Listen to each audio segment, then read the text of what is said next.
Welcome to the Reel Film Chronicles podcast, where we share our love for movies in the form of amateur critique and casual discussion amongst friends.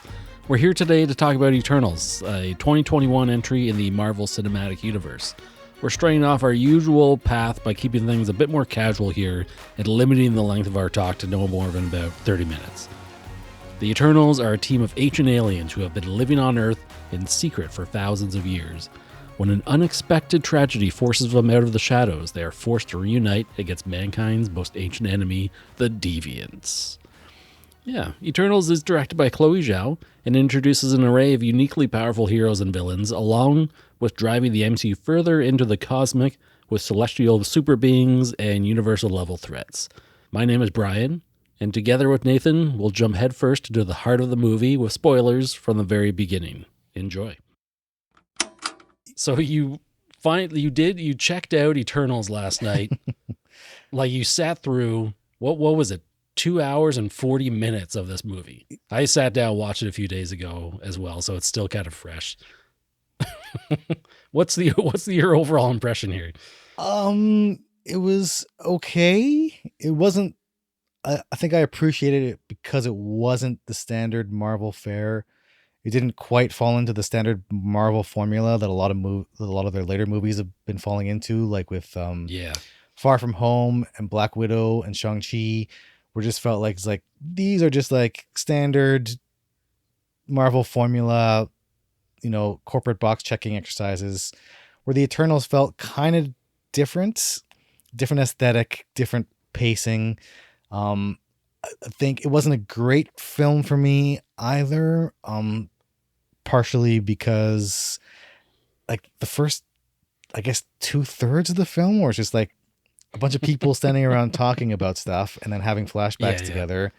But it just like everything felt so kind of choppy. I don't know if it was like the editing where like it just felt like it needed some more transitions or more context given to some of these scenes. Just kept. Well, do you think? Yeah, I was gonna say, do you think there were just too many characters in the movie to like focus on, and then they just kind of like might have filmed a ton of stuff with a bunch of characters and they had to fit it into like a 3-hour maximum time frame, and they cut it down even further because they did cut a bunch of stuff. Nothing happens. Apparently Kit Harington, whose character is Dane, I can't remember the last name, but he's a character known as Black Knight. He's another superhero, right? So they're setting that up, and one of the post-credit scenes was Dane Cook. So in the comics, he picks up the sword and he gets the powers of the Black Knight, whatever. I don't know a huge deal about the character, but apparently he had a lot more scenes in the movie. But yeah, like you're saying, essentially they're trying to do the Avengers without doing individual movies first. So it's a tough sell. You're introducing 10 brand new characters right off the bat. Were there 10 Eternals? That's wild. I think there were a lot of them. I don't want to count them down. Icarus, Circe, Athena, Phaistos, Sprite. Gilgamesh. Then was it Kenshi? Guy who was shooting the finger guns. Did you get Icarus in there? Got Icarus. That's 7 off the bat. Salma Hayek. Salma Hayek, that's 8. The kid who can control people's minds, that's 9 right there. So that's off the bat. You're introducing at least 9 new characters. Oh, and then like the main. Did I say Circe at the beginning? Circe, I don't know if you said it or not, but yeah, she is kind of the main character. 9 or 10. But even the movie struggles with having kind of a main character. She wasn't super compelling. It's not the actor's fault. It was the writing. Yeah, partially because like I think they're struggling to find something for her to do with her, because some of their powers were really interesting and actually kind of useless. Yeah, some of them were kind of useless based on the mission that they were sent to accomplish. Yeah, the powers seemed pretty useless. So I don't get why. So I mean, full spoilers, obviously. Oh, the running lady, the fast lady. I can't remember her name. Yes, that was number 10. Really wasn't in the movie very much at all. So there were 10, but yeah, 10 brand new characters you're trying to introduce. Yeah. So I can't remember, what was I trying to say there? Sorry, go ahead. Oh man, I can't even remember. No, like the useless powers. The useless powers. Yeah. Thank you. So we determine like, and they find out all the Eternals are essentially like synthetic robots that have been created by the Celestial, whose name I can't remember, 6-eyed guy. Yeah. And why, to do this task, did they not give them all the same powers? Would that just be too much? Like the Icarus guy was kind of super powerful, right? Like he was essentially a Superman character, and he was able to do much of everything on his own, while other ones really had nothing to do at all, or their powers were very difficult to take down these creatures. And the deviants, as they called them in the movie, Yeah. were just kind of like these giant lizardy, sinewy creatures that just brute force kills them. So why give someone the power to control human minds when all you need is laser vision to cut through them? Yeah, right? It was weird. Like the mind control thing apparently didn't work on these creatures. It only worked on, was it just sentient beings? I don't know. So. It was. Well, the thing is, they don't have enough time to really go into the details and the minutiae of what these powers can and can't do. But I gotta say, what you said earlier, I enjoyed how the movie felt different than the rest of the Marvel stuff. Like, I was in it, even though it was 2 hours, 40 minutes or something, I was engaged throughout the whole movie. But I can't say that I'm going to enjoy revisiting it again when I go through like an entire MCU rewatch. Well, I'm so tired of every superhero movie now just having that same washed out color palettes of everything being toned down and everything being kind of gray. It's like they put like a filter over top of everything. It's like, I don't mind it. Like, listen, like that's Zack Snyder's style when he was doing the Justice League stuff. And I don't mind it stylistically for like those movies, but like other movies, they don't all have to be this subdued color. I want to see some bright colors popping on the screen. I need something like, just do something a little bit different. Like even it was a bright sunlit beach and it still felt gray and drab, like the final fight there. Did you really appreciate the final fight? So we have like essentially one villain emerging from the variants, or the deviants. Where he kind of absorbs the powers of the Eternals that he kills. And this guy is voiced by Bill Skarsgård, right? Oh, was it Bill Skarsgård? Yeah, which is, a great actor who's doing a handful of lines in this ambiguous villain. And he basically shows up at this final battle, kind of helps the main team out because they're all going after Icarus, but they also just kill this thing. They kill super easy. The deviant super easy. Like, that's the thing. Like there were some really interesting things they could have done thematically. Like this mindless beast who was essentially the same situation where like they were part of this, the Celestials plan. Essentially, like they'll use planets as an incubation device to birth more Celestials who will in turn create more life throughout Earth. But they need actual living sentient beings in order to draw their energy from. And Earth was one of these planets that was essentially going to birth a Celestial. So like a billion people or billions of people, 7 billion people are going to die in order that, trillions more lives are going to be created. So it's just weird. We're just part of this cycle, but then and then the Eternals and the Deviants are both part of the plan to help cultivate, get rid of apex predators so that sentient life has a chance to grow. And then the Eternals are sent in to get rid of the Deviants because the Deviants are biological and they keep evolving to become even more apex predators. And the Eternals are just a bunch of robots who can bleed, apparently. They can bleed. They're basically humans, but they can I think they can all kind of regenerate, even though the one, like the Prime Eternal, her ability was like really quick regeneration or something. I don't know. But it's kind of funny because the Deviants, as you said, were sent to the planets to take out the apex predators, but the humans and like the primary species become the apex predators. So the Deviants just start eating all of them. So they send the Eternals in, these robots, to take them out, where I'm not sure why you wouldn't just send the robots in the first place. Oh, sorry. You know what? He did explain that in the movie. It's just that the Deviants were kind of like the first iteration of that cleanup, and it was just like he made a mistake. But the fact is, they've been doing this for all of eternity. Billions of years now. He keeps sending Deviants to, like, Earth might be the latest one because every million years they do this. Maybe don't send the Deviants next time. I don't know. But how often is a Celestial born, right? And it's not clear to me how Celestials just create more life. It's just these they just like look Well, like floating they say space that they're dudes. like the ultimate energy generators in the universe, but for some reason they're tasked with creating. Essentially, they create new stars, which form new planets. It's a whole kind of weird mythology in the MCU now that they're adding. I know the Eternals aren't huge in the comics either. I think they've had only a couple runs really, and they're a pretty recent addition, Yeah. historically speaking.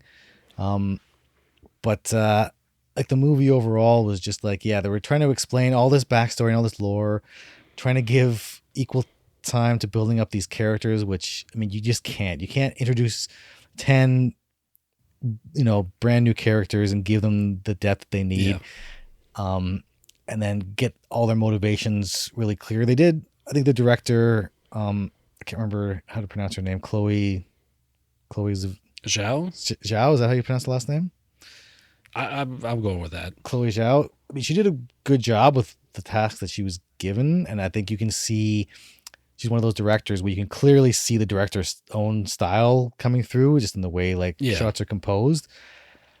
But it's still, it's frustrating because at the end when they were debating the merits of it, and essentially at the end the conflict comes internally where Icarus, where they thought they were protecting humanity, but it turns out that they were just protecting humanity so it got to a certain point where the Celestial could use their biological energy to reproduce.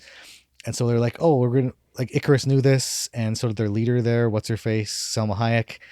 And then the other Eternals find out later on is and they're kind of horrified because they've spent thousands of years living among the humans and they've grown attached to them. And Icarus, and I think Kenji, the other guy who can shoot the energy guns out of his fingers. Yes. They're just we have to trust in the Celestial vision.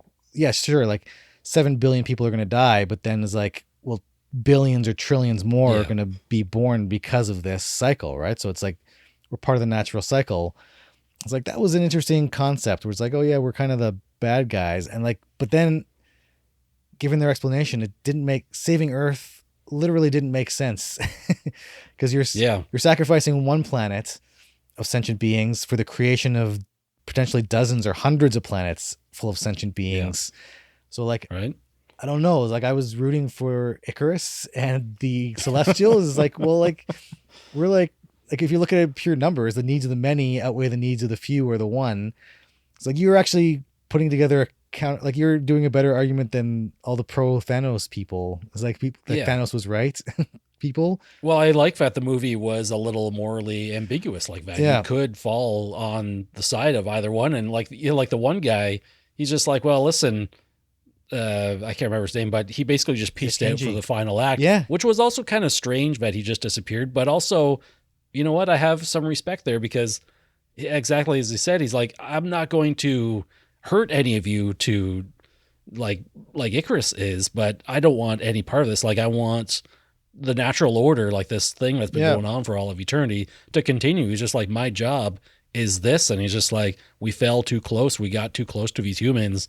And we just have sympathy for them. We can't just break the order of things. Yeah. And then it's and then Icarus, who to me was that was the most interesting character because the internal conflict he had of then he was essentially fighting his own team. Is I think at one point the one kid actually literally refers to him as Superman because he's flying around and shooting laser beams out of his eyes. The imagery was so reminiscent of Superman. It was I've seen this comment a few times. It's just is the DC universe those are comics in the Marvel universe. I think this is the first time DC people have been referenced specifically in a Marvel movie. No, it's not. Has that do you been not done before? Remember the first Spider-Man movie by Sam Raimi?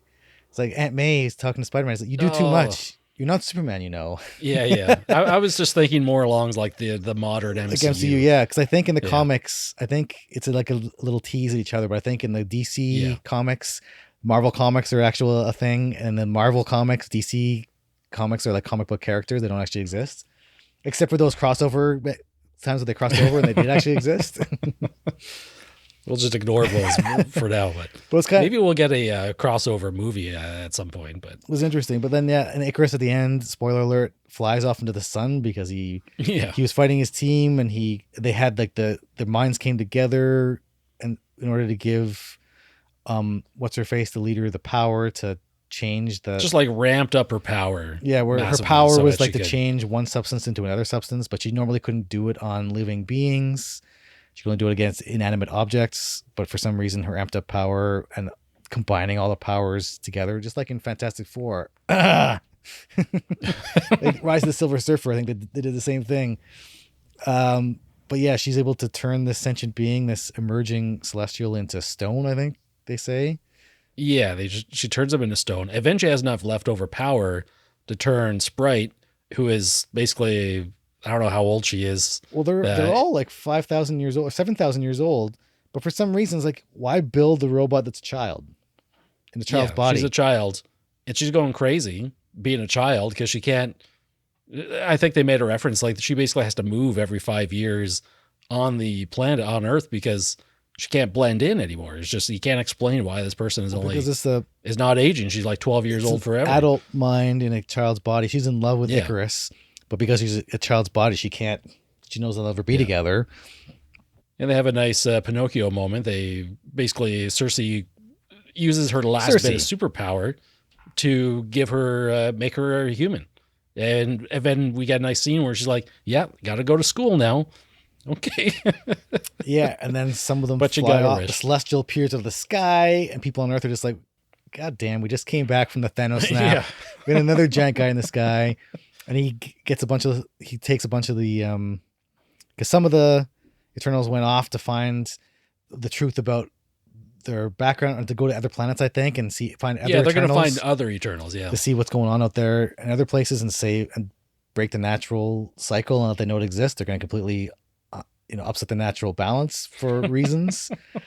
But then, it's like a bunch of the Eternals who stayed on Earth got kidnapped by this giant Eternal who's going to go through their memories to see if they made the right choice. And was like, what are you talking about? He kind of has like a memory palace, just like the memory thing in what was that movie, Inside Out? Oh yeah, sort of Disney movie. Yep, we got all the memory stored there. Except he literally takes their memory. He wipes their memories after every time they do this on a planet. So they've done this countless times. It's kind of a nice twist where it turns out like, oh yeah, we thought we were the good guys, but we're actually the bad guys. We're prepping. Yeah, we're essentially harvesting sentient life to birth this other life form.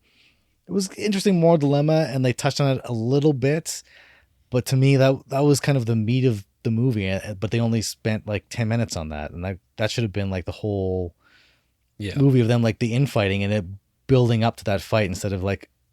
It was a nice reveal where Icarus knew and he kind of betrayed them, but then Icarus to me was the most interesting character in that he had a different moral outlook, and then he goes and kills himself at the end.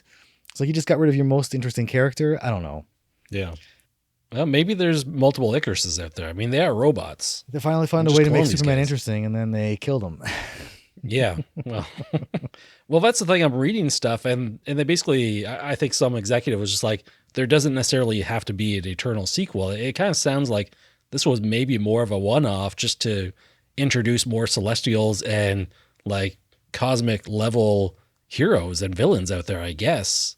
I don't know. It was kind of a roundabout way of doing it. Like the weird mentions of like, oh yeah, the one dude mentions, like, I remember when Thor was really young and used to follow me around as a kid, and now he won't return my calls. Yeah. It's like, okay, so like you interacted with Asgard at some point, but what was the point? And then they talk about the Avengers specifically. It's like, well, then why bring that up? And when it brings into questions like this giant thing was happening, where are the rest of the Avengers coming in? Like this is a global catastrophe, and they're not going to show up. So it's like, why invoke that? Yeah, it's kind of funny. The finale wasn't, that classic giant sky beam or a giant CGI army fighting each other, but it was still a global, like the celestial, like they're bigger than planets. His head and like some of his fingers are emerging out of the ocean, and that's all we kind of see of the Earth celestial before it gets turned to marble. But it's like that's a pretty big deal. And there's like there are earthquakes happening for multiple days before. And yeah, you kind of have to explain it. It's just global earthquakes. It's the same thing where the Eternals were missing during the Thanos stuff. Yeah. And why is that? And then the Avengers are missing during the Eternal stuff. It's just like at the end of the day, I just don't care why they're not there or not. Right? It's just these are comics. I wouldn't if they wouldn't keep bringing it up. right? And then they have to explain, as they always do when you have these people around through all these horrific events, is like, why didn't they intervene in World War One and Two? Like the Holocaust is going on. I was like, well, we had our, Yeah. and then their response is, we were just following orders. Which, when you're talking about the Yeah. Holocaust, is like, Right. it's like, that sounds a little bit too familiar territory. There, it's like, I don't think that's the excuse you want to Exactly. be giving for not intervening. But it gets like that awkward phase of having to explain, like, why didn't you come and help these people when they needed it? Well, like, we were just following our orders. It's like, meow. And I like the one guy there who has the mind control powers. He just basically he disagrees with that. He wants to interfere, like he wants to stop these wars from happening, and him alone, he has the power to do it. And he's basically, yeah, he basically breaks off from the Eternals and just forms like a little community on his own, which he kind of like controls these people in a weird way. Like I'm not sure It's very how that's cultish. helping people. It's very cultish, right? Like that's exactly it. And that's what he's been doing for the past 500 years, just leading this cult, I guess. But it's like, the thing is, like, he wanted to stop. The thing is, like, as soon as you start getting the motivations, things start to fall apart, because like this guy can control the minds indefinitely of everybody. And I don't know how wide his reach is. Like, I don't know if he can do it globally, because he's like, at one point he says, like, yeah, I could just like control the entire world, stop all wars and conflict. It's like, that's what I'm going to do. He stops this war because they're in ancient Babylon or whatever. And he goes down and he stops this war. But like, why doesn't he keep going and stop and control the rest of humanity? There's no reason given why he doesn't. Yeah. It's really weird where they keep going back and forth. It's just like, they had the opportunity to do something kind of cool if they would have done it like Avenger styles, like introduce this guy here, introduce this girl here, and build it up. But like when you try to jump right to the Avengers level event, and it's like, I think it would have been fine if they were just like fighting amongst each other, but then you have to bring in the global threat again. Is like, it would have been even more refreshing if they just kept it as like, no, we're going to have this infighting amongst ourselves. And to me, that was the emotional core, is like when Icarus was fighting the rest of the team. Also, again, like you're pointing out, showing is like, why didn't the Eternal give them all these powers? Because Icarus is like taking them all on, essentially. It's like that Justice League fight, the fight in Justice League when they're all trying to fight Superman, and he's like laying a smackdown on the entire rest of the Justice League.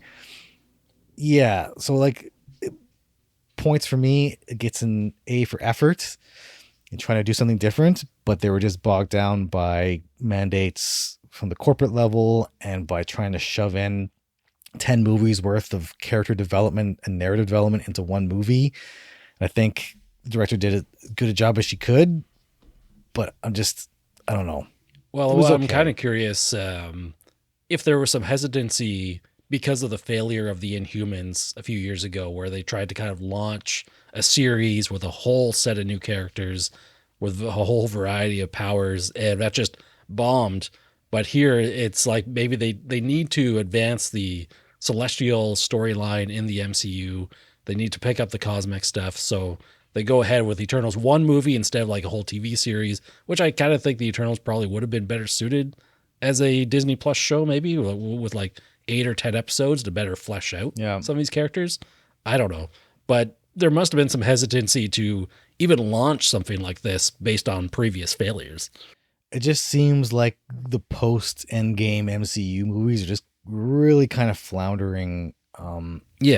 Which is so weird, because like, especially in phase 2 and phase 3, it really feels like they had a clear direction that they were building up towards and moving towards. And now it just feels like a bunch of unrelated, like it's so weird because they want to keep bringing in other superheroes from other movies and have that interrelated comic book kind of feel, crossover events, but it doesn't feel like it's building up to anything like it was with Infinity War and Endgame. So I don't know, it just feels like they had this direction they were going, and now it feels afterwards like, what can you do after not just world level threats, but like universe level threats like Thanos was? Like, how do you up the stakes from there? It's like, my solution would be, if I were running it, to bring the stakes back down to like a more personal level. Completely.